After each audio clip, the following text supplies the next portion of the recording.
I pledge allegiance to the flag of the United States of America and to the republic for which it stands, one nation, under God, indivisible, with liberty and justice for all. Okay. Approval of minutes. Do I have a motion? Second. Any discussion, changes? All those in favor? Opposed? Passed. Okay. First resolution. Authorizing budgetary modification transfer of expense line from the Department of Community Development, Tourism and Planning to the Office of Mobility Management. This is basically just, we did a couple months ago, all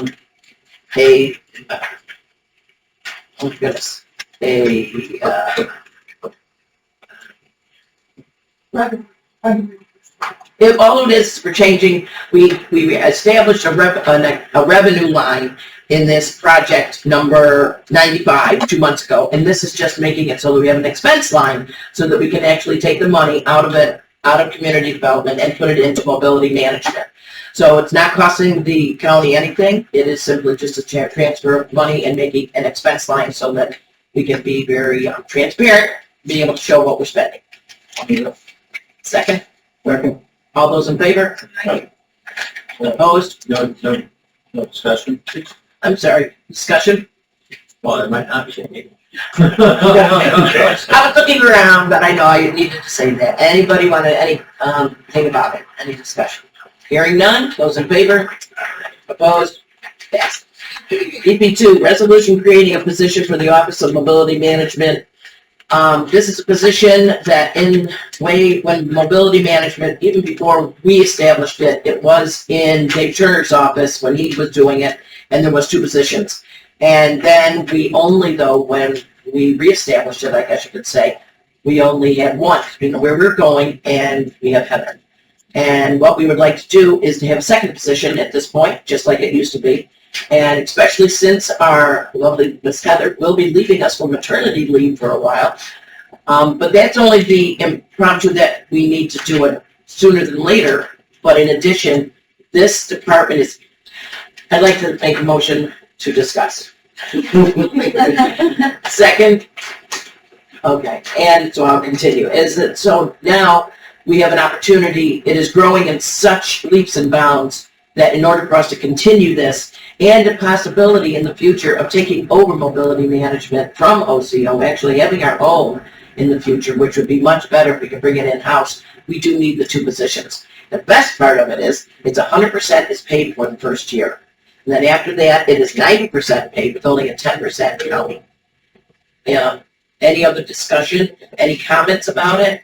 Did I miss anything? I have to agree with you. I've been supportive of it since the get-go. We took this under our belt. Yeah. When it was up north. Okay. And I think she's doing a great job, and I think it's something that is a rural county. We need it, and we need it bad.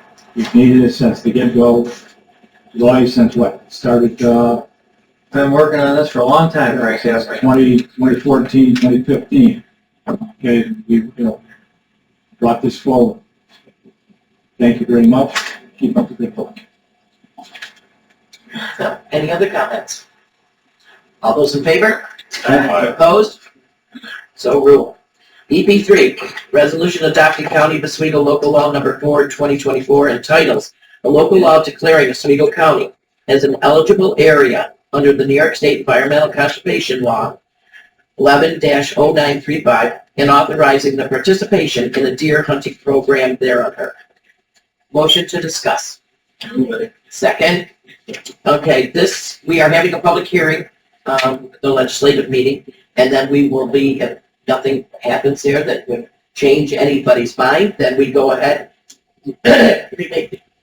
make this into law. This is something similar. We have done it in the past. It is something where the kids are learning, feet on the ground, how to go through the forest and the woods properly, how to handle the gun, how to shoot the gun. It's one thing to learn it in a classroom, but to actually be out there, and it's always with adult supervision. Any other discussion? Yes, Fred? Just, I would like to know your definition of adult supervision. Actually, I'm not sure if it's 18 or 21. Bill, do you know? But what is the actual supervision? They have to be with them. I know that. They're not just sending them out. They have to be with them, showing them the proper way, how to uncock the gun and everything, and carrying it, etc. I know what the state's answer is, but I just wanted to know what yours was, and if we know what the state's is, okay. Because I looked it up. Okay. Okay. And I'll put a further discussion on next week. Of course. Because there's no reason to discuss it here. I know, because then you just discuss it there as well. So. Right, so there's no sense, we're not going to shortcut folks. Whatever, Frank. You know what? You didn't know that I was coming, but that was Hey, you never know. But you know what? Your colleagues here would always love to listen to your. Oh, no. discussion. I don't want to put anybody to sleep twice. Okay. All right. Well, yes, no press here. So what good is it, right? Okay. Not that. Yeah. Don't say that, because I don't do that for that. Okay, Okay. thank you. Any other comments or suggestions or concerns? Hearing none. Those in favor? Opposed? You're opposing? Oh, I'm sorry, but I said those. Okay. And then, yes, and then those opposed. Frank, is there anybody besides Frank? Put her to sleep, Frank. Besides Frank. She looked at me for a no He vote. doesn't even get a vote. Yeah, you're just. That's just what they all do. And look for Frank for a no vote. Yeah, you're just stirring the pot, right, Frank? That's all. Trying to get everybody thinking. EP4, resolution to amend the agricultural district plan boundaries by permitting additional areas of inclusion pursuant to Ag and Market Law AML Section 303-B as amended. It is only one person, motion to discuss. Second? Okay, it is 16.63 acres. It's Brian Searle. He's going to do a greenhouse with flowers. It's on Klein Road in the town of Screwville. It is in District 11. Farmland protection met April 10th, and we went over it, and we decided to pass it on to the legislature to discuss. If we should pass it, then it will go to the state, and once the state, if they pass it, then it comes back to us to let us know it's official, and he will be notified. He has been using his land for soybean and corn by a neighbor, but he's decided he wants to do it himself, to have his own farm stuff. His family is used to use it, so it'll continue in farmland, so that's good. Any comments, concerns? Hearing none. All those in favor? Aye. Opposed? Passes. Okay. Let's go right on to reports. And who would like to go first? Tim and Lindsay. So let's go. Soil and Water is not here today. Joe called and he has a medical issue, so he had to cancel coming today, but he'll be back in the future.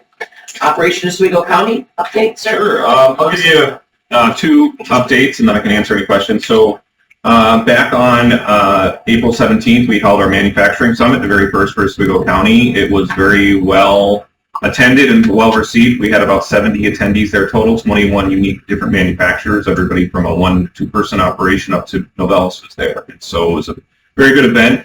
We gave out information about incentives specific to manufacturing, workforce programs specific to manufacturing, and then financing.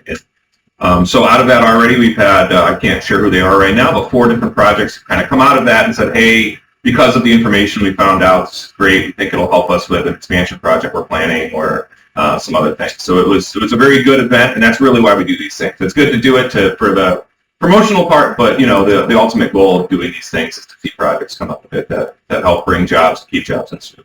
So it's like we've been putting. Yeah.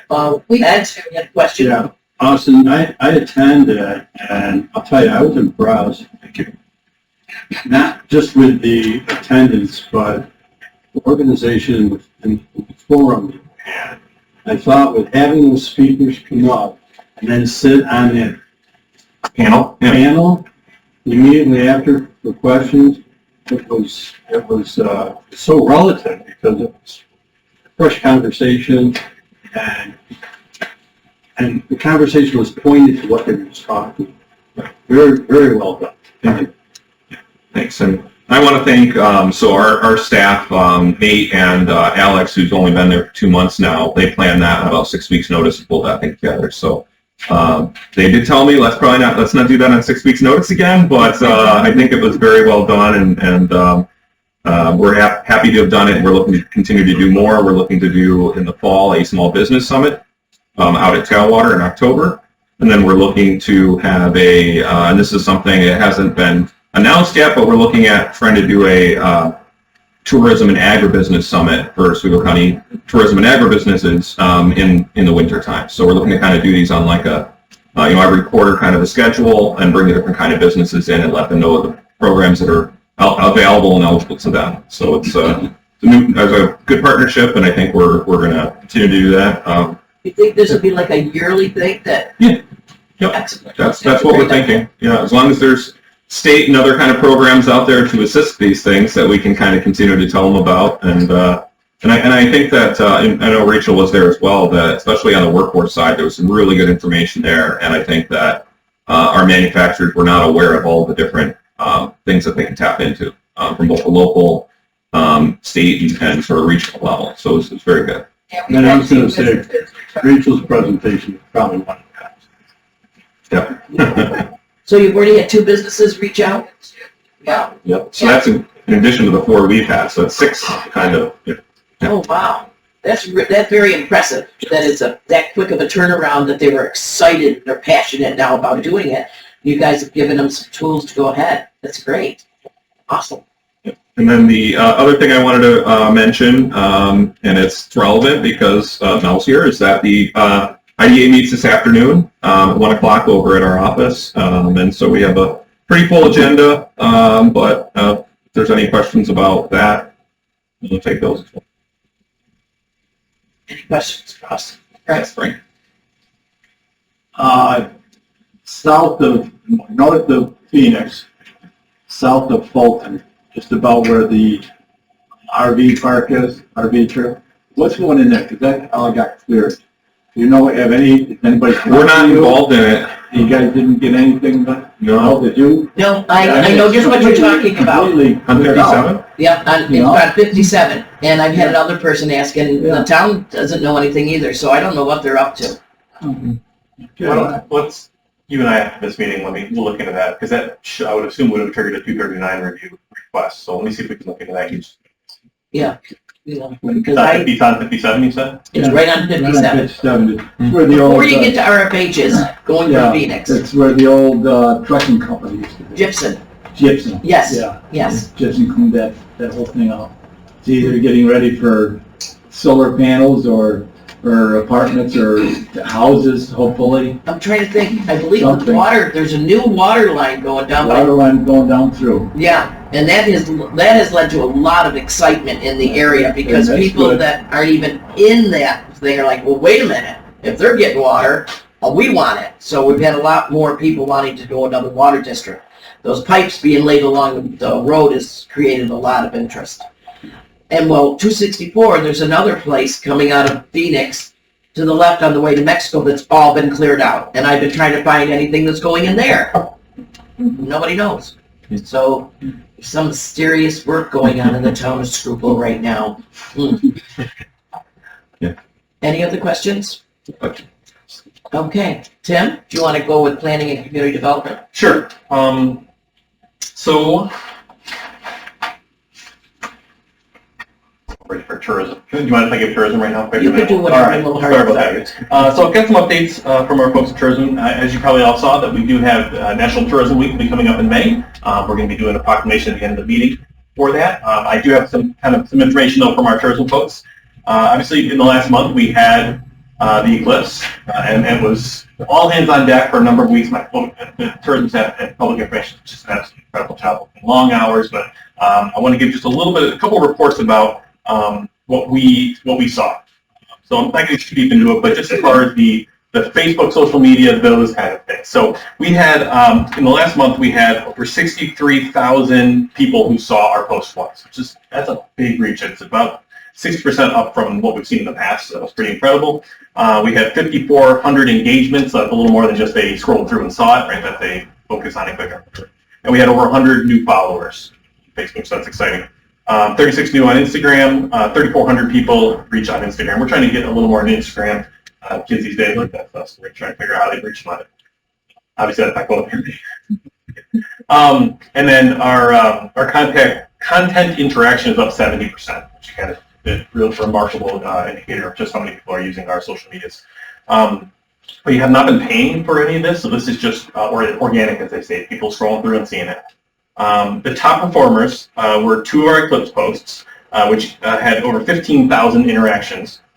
And you would have thought that would have been the highlight. Well, no, we also made a post that referenced Taylor Swift, which had 20,000. So Taylor Swift, bigger than, obviously, the sun and moon. Yes. So it's we're all curious. We all aware of that, yes. That's the truth.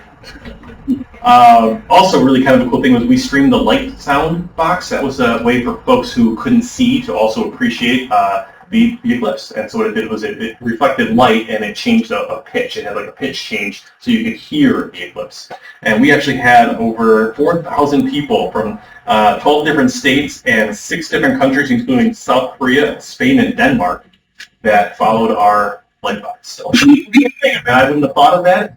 They put together. So again, I really want to thank them for the work they did. They also had a meeting, New York State tourism meeting that was held a little bit ago. We had one, if you remember, in Oswego that was one of the best attended of all time. They're hoping to do it again in either 25 or 26 here. The president for the state has just said how amazing job he did.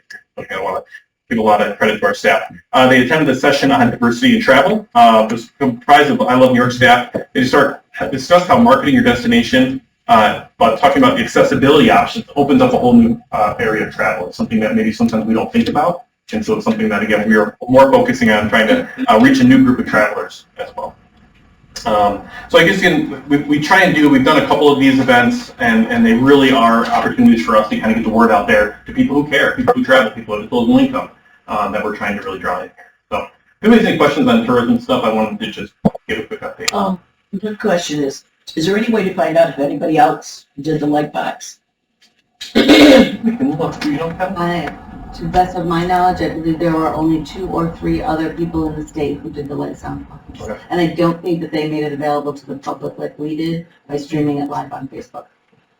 It'd be nice to, because that's something that we could promote is that, look, we were the only ones that streamed it live. That's how dedicated we are to, to making sure that everybody can enjoy Oswego County and what we have to offer. That's great.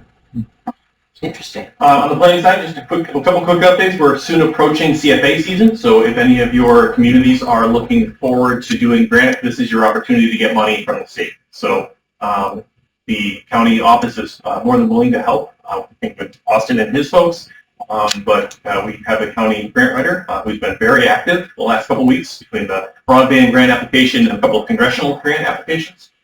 So I know we are getting our money's worth there, but we would like to use them more. So if any of your communities are needing help or looking for a partnership, we are here to help out with that. As a quick reminder, this is the 2-month period where the state opens up the doors to give money out. And so if you miss this, you're missing it for an entire year. One of the things that I love to fund are planning grants, things that show that you're looking forward to where you want to go, right? Plan or be planned. We keep hearing that, especially in light of Micron. We're really encouraging our communities updating their comprehensive plans, look at their land use. This could be an opportunity for them to get the state funds. The legislature has talked about how they want to invest in those communities that encourage them to do it. And so this is really a good opportunity. So we're really working out to our planning boards and the zoning office and things like that to make sure that they know that this is coming if they don't already. Now, are you contacting them? Yeah, so we worked out specifically, we're working directly, if you remember, we put together that 239 review law change.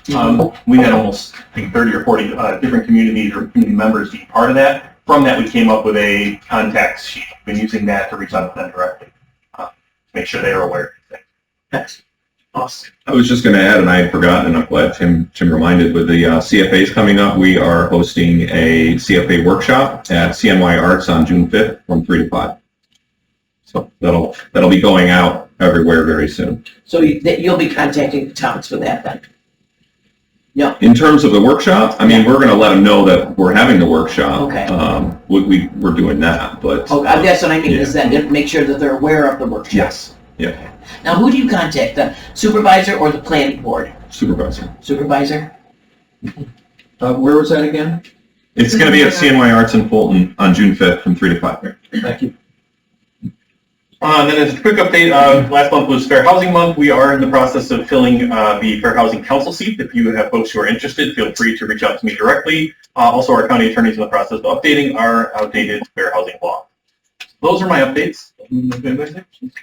Any comments on your update of fair housing law? We should have something next month, I would think. Rachel? All right. I'm sorry, Frank. I just get to, I think I spoke with you once before about Restore New York grants. Okay. What were the eligibility criteria and what is the deadline?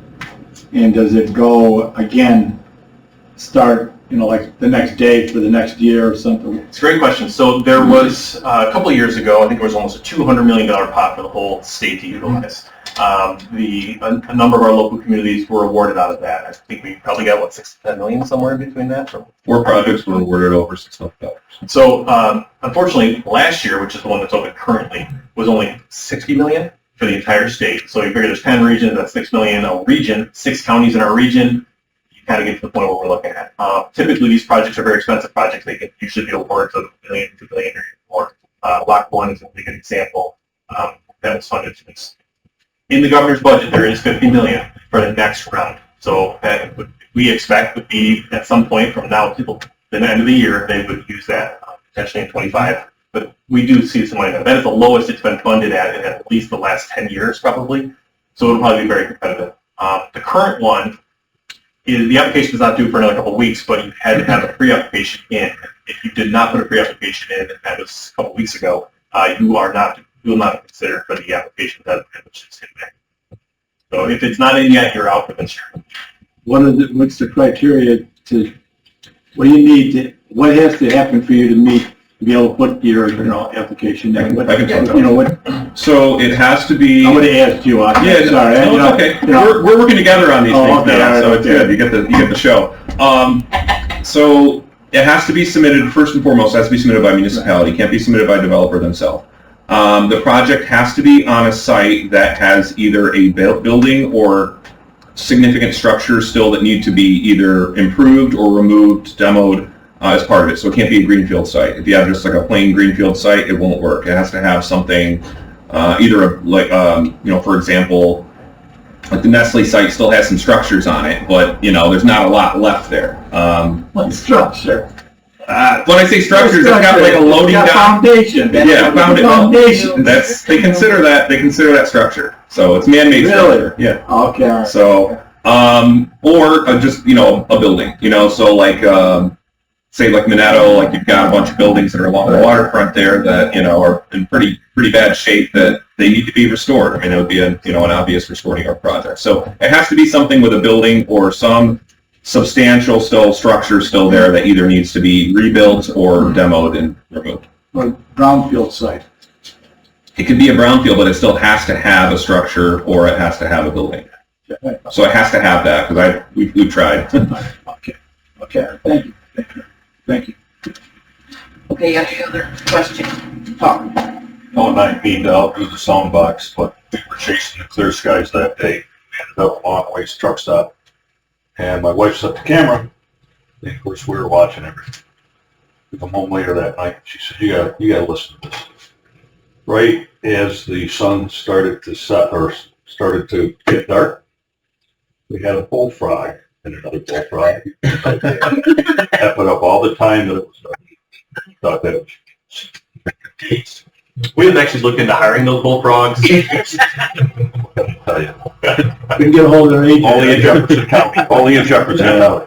Well, I don't know, we had the creepers come out and they were just a chirping and everything, and the mosquitoes. Oh, yeah. Man. That was I've heard several people say that when it was totally dark, mosquitoes came out. I'm like, are you kidding me? And then, When Yeah. it went light, they would go. yeah. I did. Yeah. Noel? Tim, I just had a question about the Eclipse classes. How many did you have left over and where are your plans? That's a great question. I don't, Kelly, you remember the exact numbers, under 1,000, but Yeah, that's good. Yes, and we joined that movement where we donated them. There was a Girl Scout troop, local Girl Scout troop, who coordinated that effort to donate them to the next site where they will be having an addition of totality Washington. So then our ads will be in that, wherever that is. Exactly. Yeah. Yeah. Actually, I think it's in South America. That the next one will be later on this year.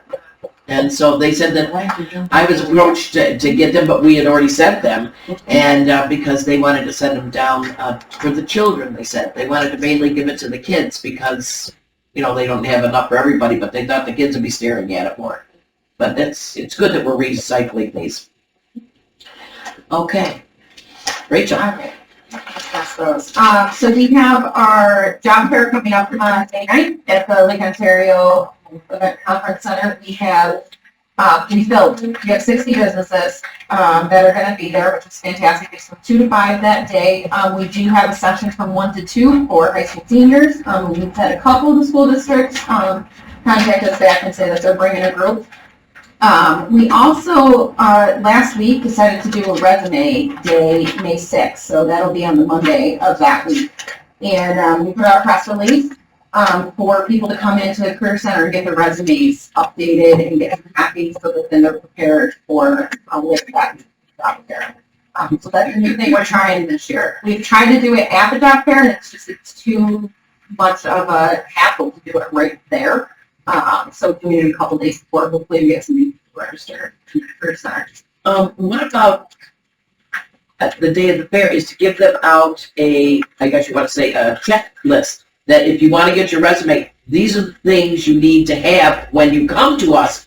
So it's not like, I can't remember what year I was there or whatever. If you had a checklist, that would just help them. We have actually a 3-page resume worksheet that we give people when they come into the center, but we have that at our table that we'll have at the career fair. Okay. We are setting up an area there as well with some Chromebooks. So people, as they walk around, if there's online applications they want to fill out from some of the businesses, they can then go over and we'll have a staff member that will help them do it right there on the spot.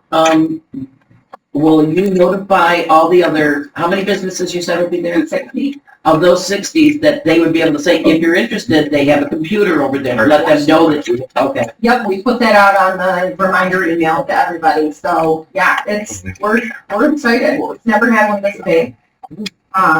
We have space for 50 to 55 when we're at the War Memorial when we do it in the fall in Bolton, but we haven't been able to fill it. But we're full. Excellent. Yeah, we've actually said if anyone else wants to come, we'll see if you can share a table with, because we can't physically fit at our table. And Rachel, do you know if any of the county departments that have large vacancies, are they participating in this? I know HR is, I don't know specifically. HR is there to represent all. Yep, HR is there, and typically someone from DSS and stuff that sharing the table too. Yep. They're always on the list to get invited. So what I passed out, these are our WIOA performance measures for Q2. We actually just got them about a week and a half ago because the state's on the ball with giving us this data. So what you want to look at, the chart with the figures, we have our goal on the left-hand side, and if you go to the Q2, you can see the actual of what we hit, and then the percentage of the goal. Our requirement is to hit 80% of our goal. So we have one measure that we are not hitting that at this point, and it's the youth credential attainment. And I will say that since this data has come in, we actually have gotten 3 more credentials right from, I think it was Bosie's welding class. So we are actually over the 80% of hitting our goal for that. So we are hitting them all at this point.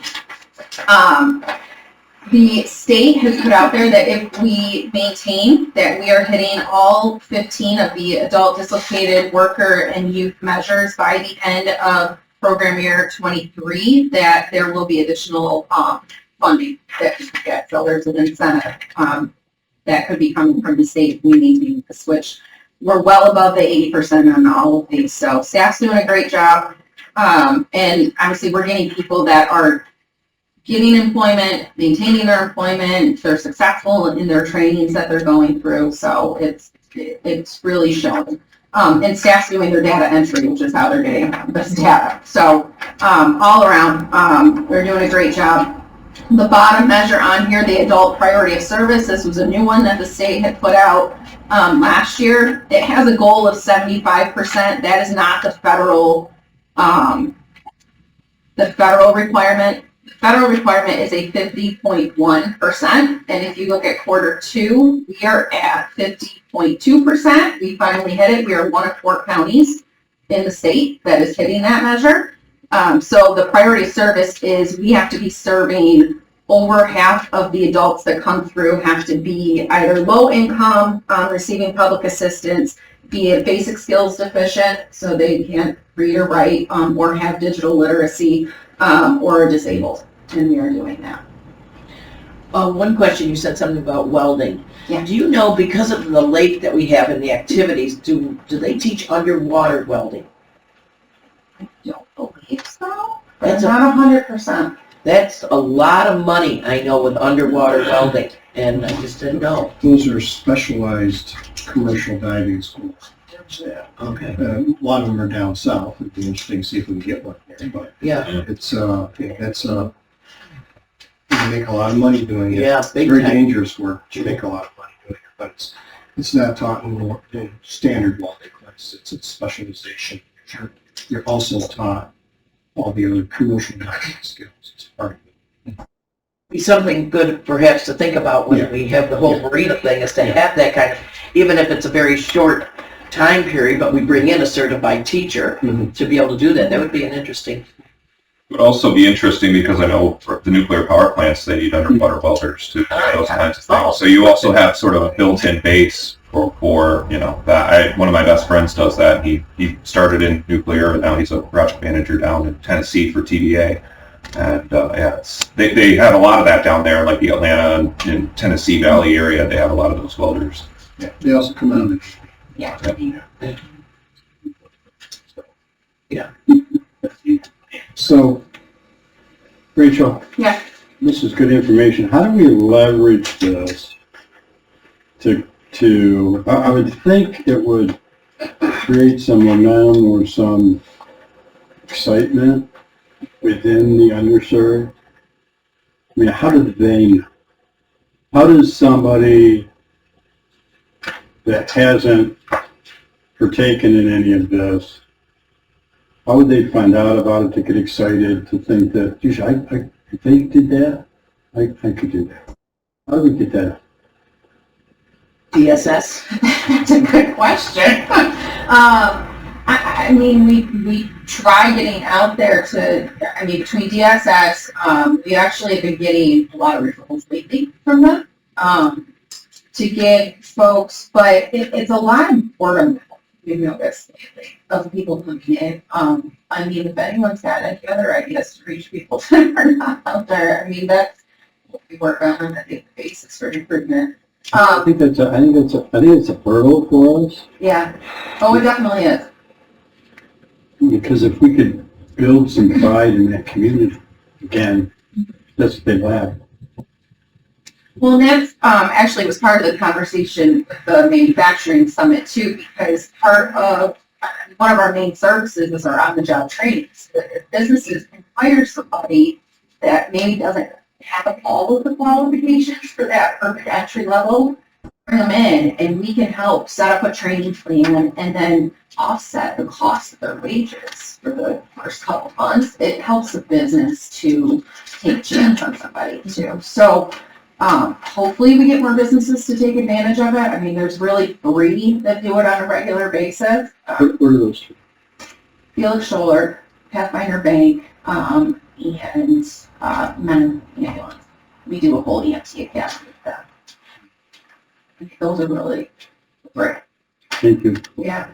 I know that I was trying to find it real quick, that I had read that there's, I don't know if it's a certain age group or whatever, but they're mandated to look for a job from TSS. Okay, Yep. is it possible to notify them that they have to attend something like this? So, Or even have a speaker go up to DSS to be able to talk about stuff, you know what I mean, to engage rather than just have somebody sitting there saying, well, you know, you can do this or this, but to actually have them in a meeting and engage them that way, or to say, we're gonna have a bus that's gonna be leaving from DSS, we're gonna take you to that manufacturer or the employment thing and bring you back, to give them more of a, you know, there's no excuse. We're letting you know, we're gonna pick you up, we're gonna take you, we'll bring you back, so that you have no excuse not to at least go and find out what's out there. they have all of our stuff. We do go out there periodically, especially when we were one team. But we've done it since as well. Gone and made presentations like during the mandatory job search groups. But per the state regulations, we can't mandate them to go to a job fair. Can we give them a free box lunch or something? I mean, some incentive, I mean, I'm just trying to think of some kind of But Rachel, incentive to get them. they're mandated to attend at DSS. Yes. They are mandated to attend at DSS. It's not a job fair, but it's classes about looking for work, and there's stuff that they are mandated to do, which gives them what you're looking for, Yeah. that incentive and it's Yeah, the resume excitement writing. about seeing Yeah, that. and a lot of times they do want to go, and they do go to Rachel, and that's what she's talking about, that referral. Okay, Because I used to be part of the employment training team. okay, yeah, So I know what they have to do, and really, you'd be amazed at the people who, you know, the way they're raised or whatever, they've never really understood how to write a resume or Right, that help to do it. And once they get into the program, they blossom. yeah, They really do. Yeah. well, I We wonder had if quite a it few was youth, covered. and that's really, I mean, a big concentration is the youth. but Well, obviously, through catch there. them before, Yeah. prevention. And they're referred, I mean, I have to say, Yeah, every other week, we're getting more it's too. From DSS. I just wondered for your job fair, if it's possible, that one, okay, they're being mandated to come in at a certain time to notify them that that particular day, we will have transportation, which I'm sure Heather would be able to make sure, that we will actually bring you there. It's right on that bus loop. Yeah. Yeah, that goes. You can't mandate it, but it Oswego. goes. Not mandated, but if they're mandated to go to Yeah, DSS, highly recommend it. Yeah. yeah, but you know, just to say that with the buses here, look, let's go for a road trip, guys, road trip. You know, I'm just trying to think of some kind of incentive to really get them going. And truthfully, right, like in the past, the transportation has been the issue. You have a lot of people who just were not on bus routes, and now that's changing, and that's better. And that there's really that connection now for people to get on those bus routes. We could make a cheat sheet to make it easy for them. Like I could just have the bus from DSS to workforce, what time is that DSS, what time is the workforce, so I don't have to look. Yeah. I remember being out there, just being really frustrated, having people that were just like 2 months from the bus route. What do you do with that? Yeah. Yeah, and the team out there, I mean, all the basic job search, career exploration, and the team out there does all of that. The difference is where we then make that connection with businesses more, but getting them into the on-the-job training, the training at BOCES or CCC, whatever it is. We can take it that step further, but to be able to get them employment, that's what the team out there. Yeah. I mean, they're doing it, and we're passing information back and forth. Yeah. I'm just trying to get them to be a little bit more excited to be able to, I know talking to whomever's up to DSS and all of this, but to actually go to a job fair and actually see these people and what they do, and all of a sudden they go buy a boot camp. Oh my gosh, that's right. This is something I could do. Yeah. It's the visual. It's not just somebody telling them. It's actually seeing it and picking up information from that particular. Yeah. I don't know. I just think that we need to get them excited about it a little bit more, and I just want that one-on-one. The word excitement, and going back to Ed's question originally, about how do we Right. get the underserved excited to try this out. We do a great job advertising through social media and press releases the opportunities of the job fairs. maybe what we could add to that, or should be adding to that message is something along the lines, you could make it too, talking about, you know, about our department that is reaching these goals, that we can help you kind of message. So that in case there's a sense out there that going to these things doesn't help me anyway, what's the point of doing this? That's maybe we need to counteract too, in the social, particularly social media message. That we now have a dedicated department, these hitting these, we're exceeding goals, to come and take advantage of us, let us maybe continuing the messaging you're doing now, but adding a bit of that to it. Yeah, I like that. You can make it too. Yeah, You can make it too. Well, think about the changes that have just taken place with, the new transportation, the ability to get the transportation and that first mile, last mile. You've got still old thought processes of not being able to get where I need to get to go to work or to go to school and to get that education. You got to get the new message out there that it's available, that's there. Yeah, and that leads me right into the CDL, because we kind of switched the messaging around that. It's not CDL training, it's for the career in the trucking and driving industry. It's for the career. And I have to say, for the class in May at BOCES, they're going to take 20 CDLA trainees, 20 CDLB. We have over 50 referrals at this point, which have come in through BOCES, through our info sessions, through us, but that's who we're coming through at this point, which obviously everyone's still got to go through a drug test and DOT physical, get all their paperwork in, so it'll be itself down. But that's amazing. The last class had, I think, 15 people, and they're going to take 40 in this one.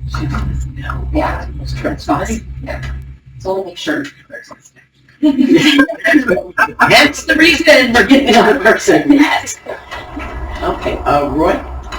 Yeah, so what we're really getting good at, in my mind, is helping people upgrade their skills and getting them there to the training.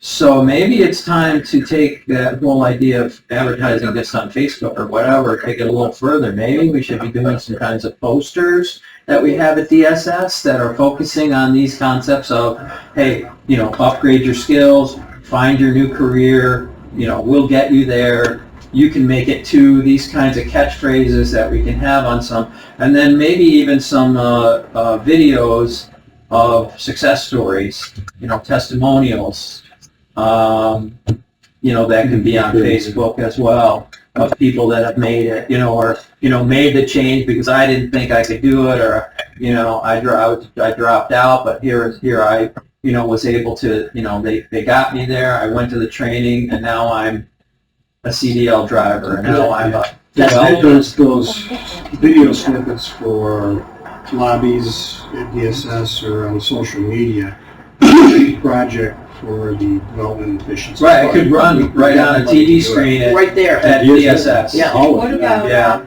I love that you can make it too. I think that's perfect. what about some kind of poster with a QR code that takes them, and you can put those in laundromats and bus stops? So is there a budget for that, I guess, was where I was going with that question. We have a development efficiencies fund that we carry from year to year with the grant monies in it that we can assign to things like this that are innovative, development, forward-thinking projects. You can put them in fire buses. Yes. Inside the buses. Yeah. QR code is, everybody carry the phone. I love that you can make it too. I think that should be just a regular, that's a mantra. Yeah, I mean, I like all those phrases. The you can make it too is great, Yeah. I mean, but if you can make it, we'll get you there. Yeah. Find your career, upgrade your skills, Yeah. any of those. Look at our I think. success. Look Well, at our sometimes success. it's just that extra push of that encouragement, which is the conversation I've had with Marty and Gidget about bringing work keys into Yeah. DSS. Right. Just so they can see that, oh, I can take these couple assessments and I can score this, which means I can get, something within these occupations. Well, and They always say they got so many people sitting waiting. This will be something for them to do while they're waiting. And since we'll, for the time being, we're able to, pay for some of the assessments. Some people take the assessments and they don't realize how well they they score on it. And it also helps them to see, because the way the assessments are geared in sort of 3 different categories, it can demonstrate to someone who hadn't thought about a particular career that, hey, you'd really be good for this, you know. You can also demonstrate that for an employer. Of course, I did it. I went to join the service if I didn't get a teaching job, but I got a teaching job. But they do the assessment. They said it was the highest scored for a tank mechanic. So I need to tell you this. They go, oh, your brother must have. I go, I don't know. A muffler from a manifold to I was doing A, B, C, D, C, A. So sometimes the assessment doesn't work out. Yeah, I'll never. But you never know. I mean, you could have been really good at it. I know, maybe I was, but I still don't know anything about cars. You know what it is, right? I'm just saying. That's all. Yeah. On work keys, we have, the workforce center is now enrolled to be a testing site. So now it's just a point of getting a couple staff members trained to be an assessor, which apparently takes about 2-3 hours. So we're just working this week to get the information out for them. So then we'll be able to be a testing site as well. Excellent. Good. A lot of excitement here about employment training. This is great. Yeah, Tim? Oh, no, I was just going to say, if you're really looking to drive interest, you have that bus from DSS on the way to work or something. Oh, there's... As I said, it's not such a stretch to say we'll give you a box lunch if you go. You got meetings right across the street. One stop.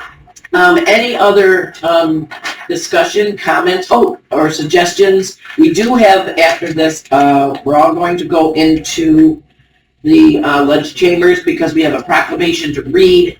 And to the tourism people, are they all here, Tim? You know? I believe so. I'll probably, yeah, just to make sure you have one more report, and then we have Heather give an update. But I did want to forget this and explain why with tourism is that we have so many procs this month. We're like 6 or 7 during our legislative session. We really just couldn't put another one, and this was the last one that came in. Therefore, we'll be doing it there. We're getting our picture taken and let the tourism people know that we really do care about them. It's one of the biggest things that we have in Oswego County. It's great. I mean, tourism is bringing people in. We have built it, and they will come. So, Heather. I just wanted to touch base and say Rachel and I make a really great team, and we have a whole transportation tower that she's allowed me to put all of our transportation flyers in. So when somebody walks in, we have all of our services and flyers right there in the command center downstairs.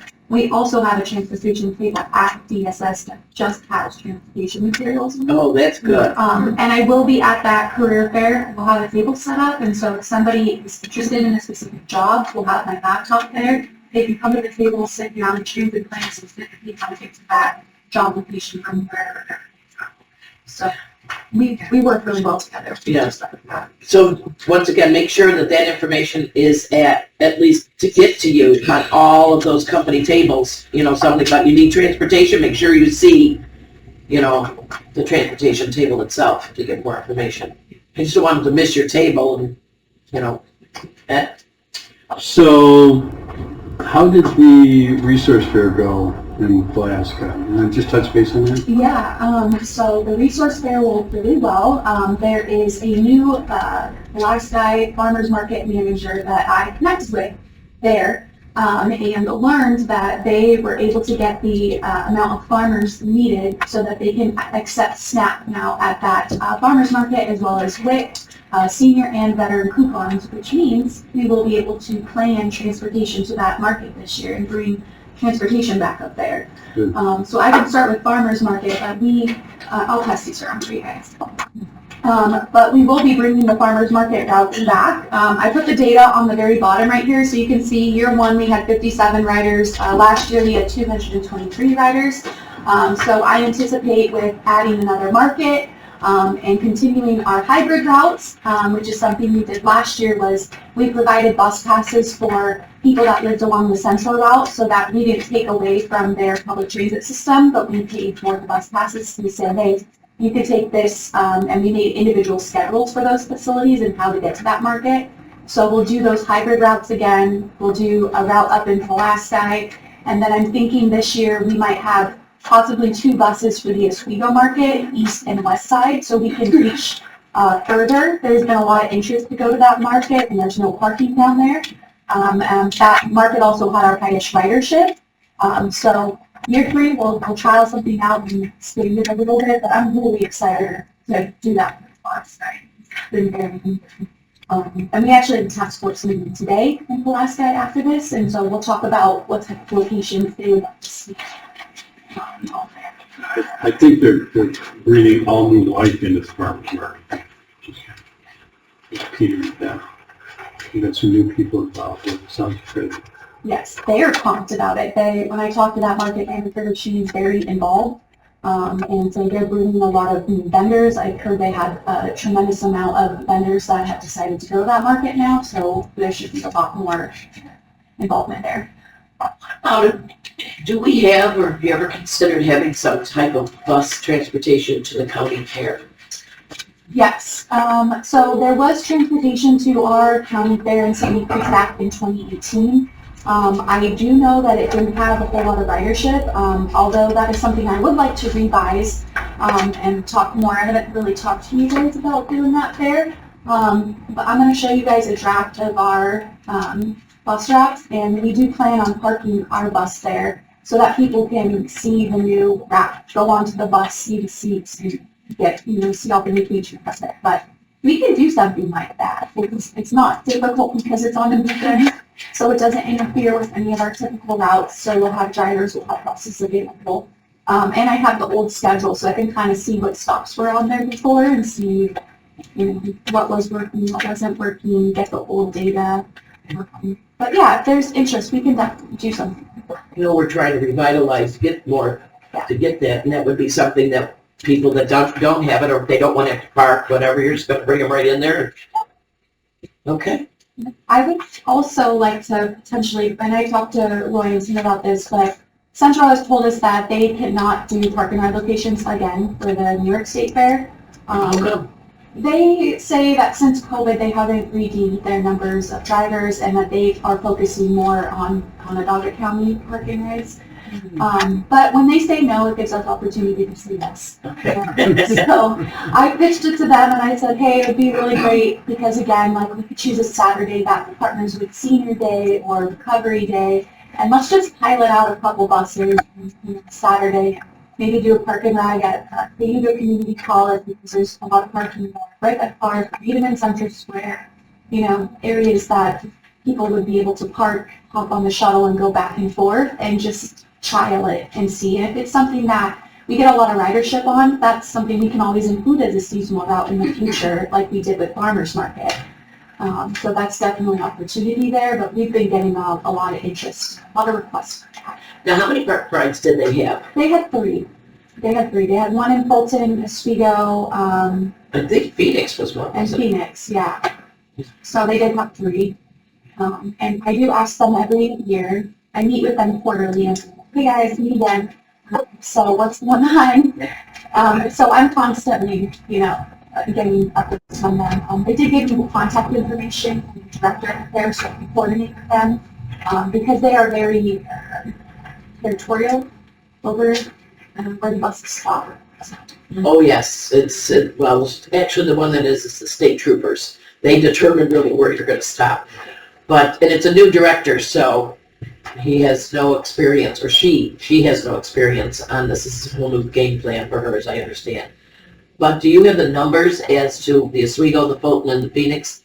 Would they give you as to, okay, where's the main one where people are coming, or is it worth your while to redo it? I can definitely get those types of numbers from them. Last meeting that I had with them, they kindly explained to me that our county had the lowest ridership for our parking rides, which is also another reason why we didn't bring them back. So I'll ask for those ridership numbers because they are county numbers. We should be able to see those. Yeah. But that's a good idea because, you Give want you to. some information, yeah. Yeah, but, we'd like to see locations outside of our city areas. It'd be nice to maybe go to Phoenix or Central Square. Yes. Yeah. This is, if you said this to me, this is Central or is it fair? Central. Central, we also had a request in from probably over a year for Oswego County's representation of that war, which has never been approved by the governor's office. Maybe to So push on that. I was visiting, my auntie came down and was talking to me because Centro's been expanding some of their pilot demand response services in Roman and Auburn. So he came to talk to me about that because it's just like our access service that they charge $8. So I said, we should talk about that a little bit further. He is not interested. Because he was on the board, remember when he was, but then we needed to have a new name, we need to get Heather on. Yeah, so he's subtly told me that he does not want to. Yeah, but he isn't an Oswego person anymore, so I don't think he has a choice on that, because I believe it's our chairman that writes a letter to the governor. Yeah. Oh. There you go. Yeah. Ron Burgundy, tell me what to say. Yeah. Yeah, because I think that's where it stems, is that we have to, I can't remember if it was a resolution, or was it just Jim sending a letter? I think we passed a resolution. I almost think we passed it as a resolution. Yeah. And I don't think we had, And but we did. I don't think it gets right to her that, but. No, but it makes it a little bit more official, I guess, if it's a resolution saying this is the name that we want, and then they do background checks and all of that. Yeah, I think it'd be a good idea to try, especially.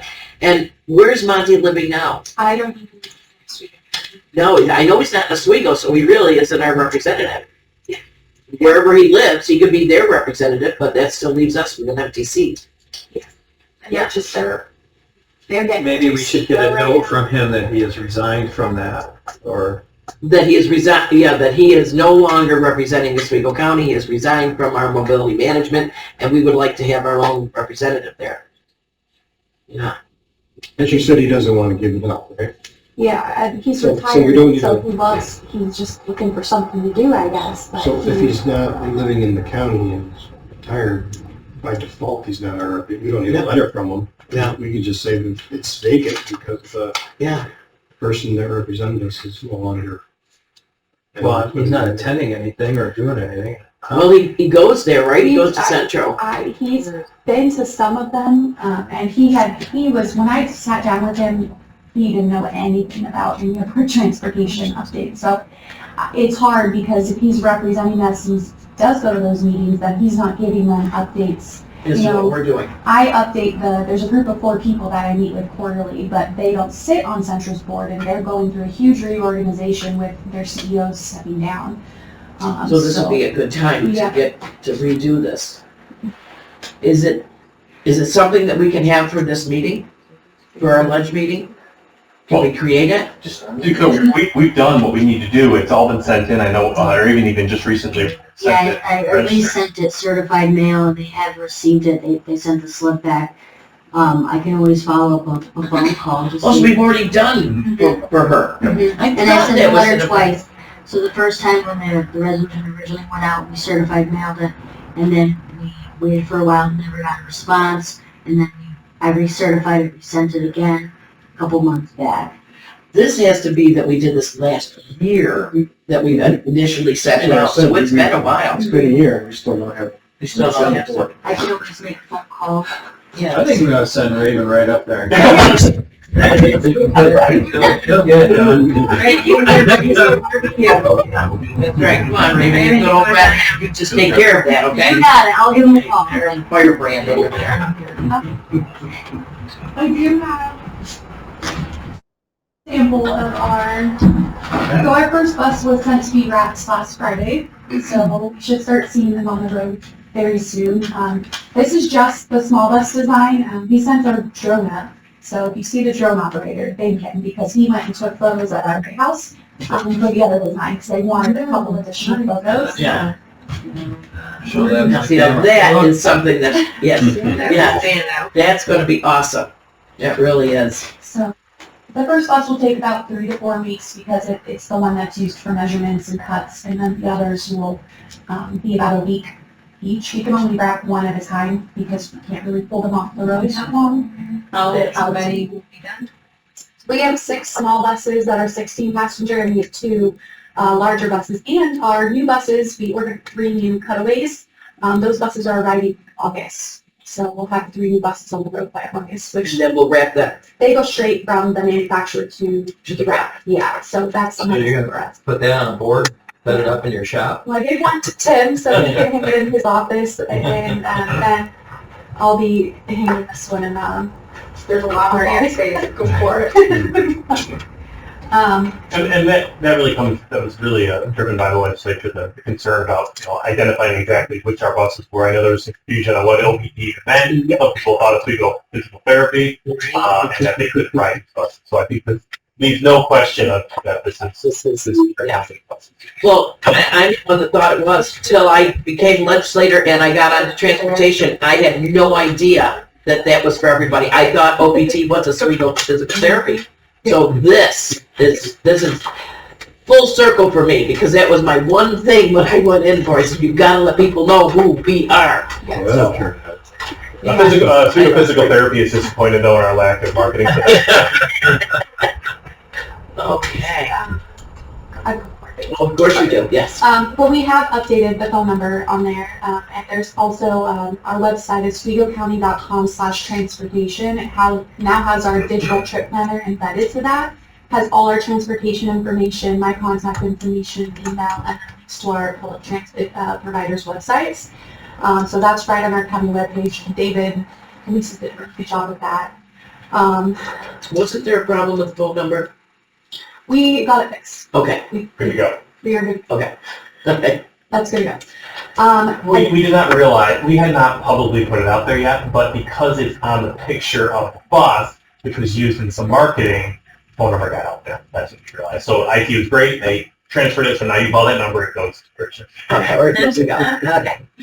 I wanted to give you guys some data. So on this form, you guys will see access, and then you'll see demand response services. If you look at March, you're going to see obviously a huge increase in mileage and ridership. So we have different scenarios in our Schedule A that allow us to collect monies for services. So what's on the left is just when there is an access bus with just access riders only. And what you see on the right is when we have shared ride services, which means there could be access rider next to Medicaid, people with disabilities, private pay options, and we like to see the shared ride portion because it's shared ride, share costs. And so if you look down at the bottom, you'll see other contracted miles. And so you see like our total miles is almost 20,000. So I know that half of these trips over here that were part of the shared rides have access riders on them. But what that means is we've negotiated in our contract that anytime there is our access rider on a shared ride bus, we, the county, get to keep all of the STOA from that mileage. And the other, private pays, Medicaid, those are also helping fund that shared ride system as well. So we get to get extra revenue to help support our other services. So you can see it like went from 900, 800 to 3,500 riders, which is really great to see because that gives us much to go. I'm curious to see once the wrap goes out, if there'll be more interest, but we got a good amount now we're going, so. Yeah. We're trending in the right direction. Yes. Oh my gosh, yes. I did put the ride the route data, so this is a class where we teach people how to ride the bus. We did do a new class up in Pulaski this year. There's 2023 data and 2024 data. We did one class in Pulaski and we're doing one class in Fulton. We do have 12 people signed up for the Fulton class in May. So it's probably going to max out pretty soon because we only have 16 seats on our bus. So I've got to leave a couple seats open for the public in case they hop on that bus. But those classes have been going really well. We have a lot of people from DSS, Oswego, Homeless Services, other organizations that take that class so that they can teach other people how to ride the bus. So it's like I'm training many trainers and they're all going out to the world. Yeah, and what I think, even though these numbers are not huge, for all these people that have become successful regular riders, then they're able to tell other people, how to ride. And that's important because it was really, think about how complicated it was 3 or 4 years ago. A normal person would look at those flyers and not know what the heck, what day can I get on the bus, and where am I going, and blah, blah, blah. How do I connect? So, these people being able to help others. So I think these classes are important even though the numbers don't look huge yet. we have a new taxi provider in Fulton. They're called Grab-A-Cab, and they are giving Fulton Taxi a run for their money. They're a female-only taxi service. They don't just take customers, but they are only female drivers. And they called me yesterday and said, hey, we're so excited. Just to let you know, we are now Medicaid approved. So they reached out and asked if I could help look for some grants to fund a wheelchair accessible taxi. We don't have any wheelchair accessible taxis in our county right now, so they would be the first provider to have a wheelchair accessible taxi, which would be awesome because it's good to have more than one provider out there. This is our project roadmap for our transit software. So I just wanted to give you guys an update of where we are along this roadmap. So we've completed the discovery and the design phase, and by Wednesday we're going to start moving into the implementation phase. So they've been given all of our data, all of our route mapping, so really thanks to Luke for providing those boundary maps. And so now what we're going to do is everything is going to be implemented and created. So I'm probably going to come back and talk to you guys about what we want the app to look like. But yes, we are in the implementation portion of this, and then after that we will start testing and training staff. So it is moving along nicely. They don't expect this to take longer than 2 to 3 months at the most, and then we should have fully out to the public by then. We're getting there. Remember, you got Dave down there to help with how things look. Yes. You've been doing a lot of good stuff for us. And then the last thing is I just included my quarterly report. So if you guys have time, if you want to do some light reading, this is everything I did for first quarter. Very detailed. My only question is, how do you find time to do this when you're doing all of that? It's amazing. I knocked it out in one day, did like 6 hours, and I told him I was last done. Okay. I'd like to thank you for your attention to the difficulty I had with one constituent, you and Tim. Even though you were out sick, you still helped me, so thank you for that. Yeah. It's appreciated. And I called her, left a message, she calls back, she says, so sorry I didn't get it, but I'm sick. Dude, it's fine, I understand, it's okay. Right? No, go ahead. Go ahead. Well, go ahead. Mine is kind of really, kind of way out there. We like that. No. We're ready. What is the funding source that we give to Central? How do they get this funding source to take care of us? They collect the mortgage tax. Yeah, yes. And that's all? Yes. they Well, all there's put also the allocation in legislative accounts. How do we, this is where I really, Which how are we is mandated. gonna kick them out of there? And I'm just telling you, I had a bad taste for Central for a long time, and this just further implements it with the fact that they don't want to do it,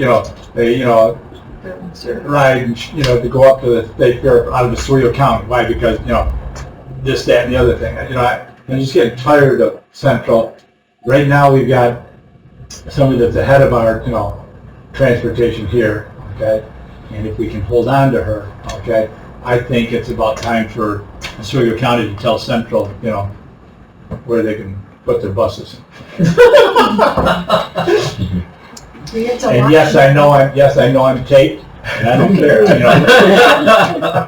care. I don't care for Central. They don't treat us right. They don't. For many times they didn't come up to the meetings. Up to our meetings when we had them, when I used to go to them. It's just, you got to understand what we have going for us, okay, and what we can, pick up and do. And Central is just saying, they've cut roads out.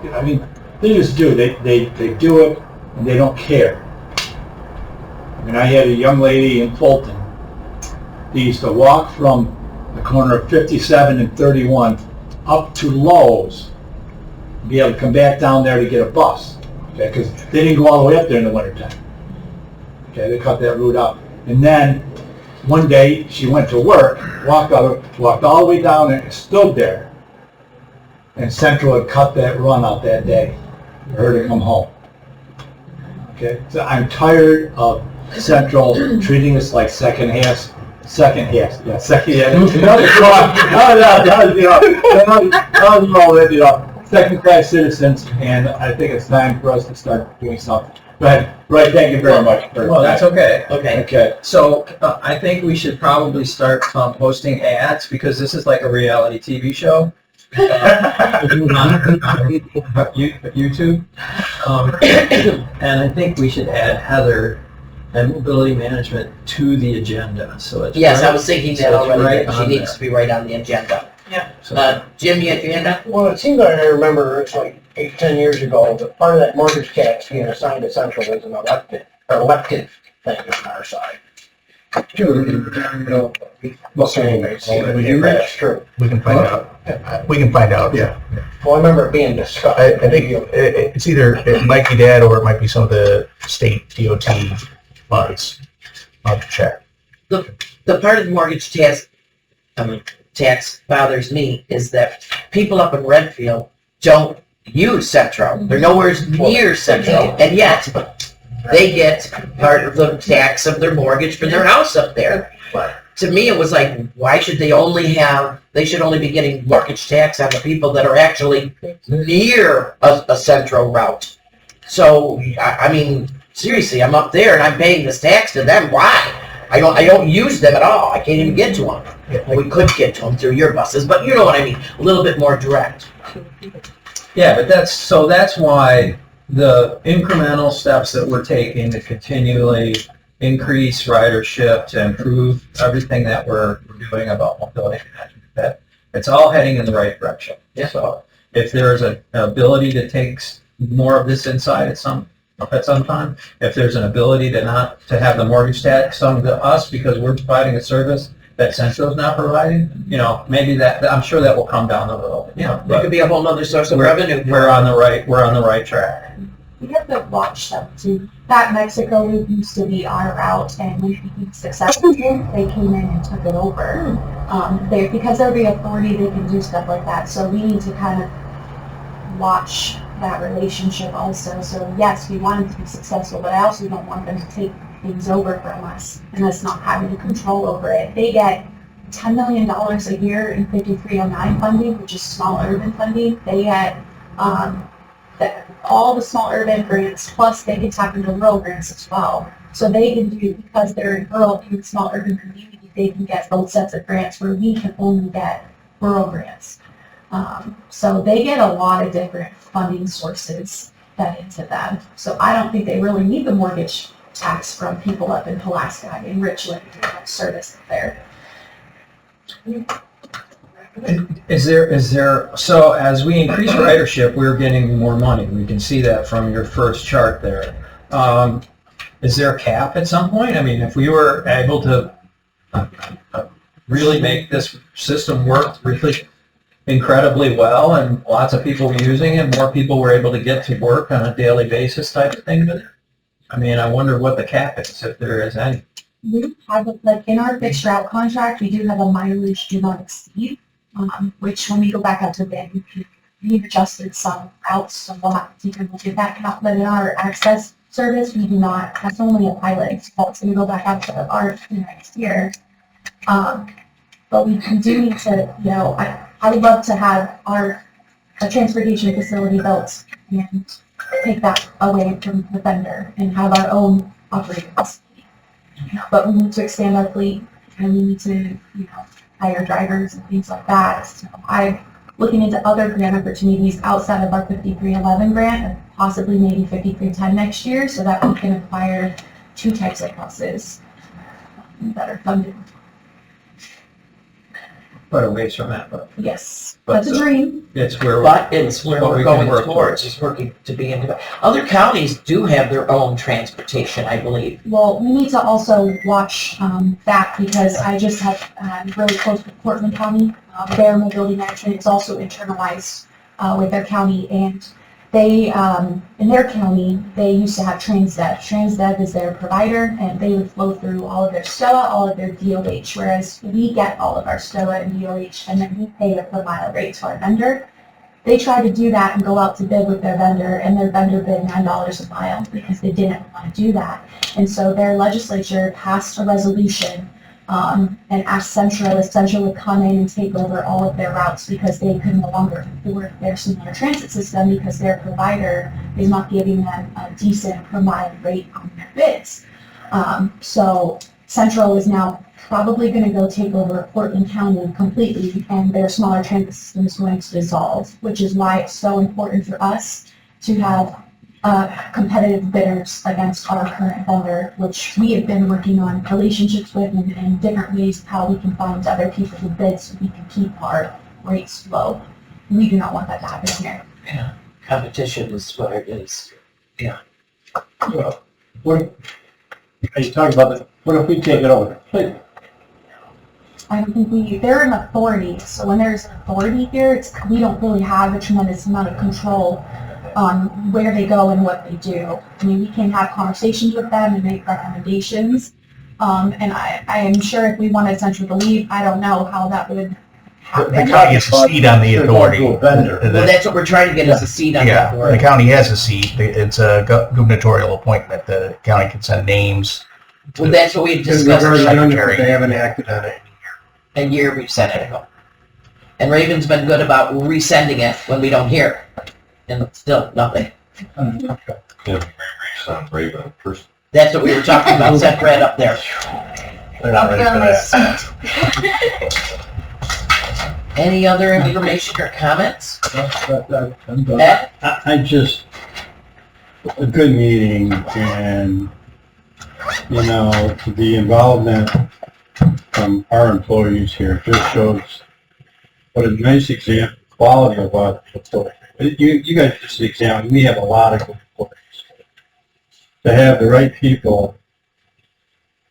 Yeah, the right skill sets. And the right Right place. positions. It's just an example of a great job, basically. I, for one, appreciate your effort. A good team. Good team. Teamwork. Okay. Anything else?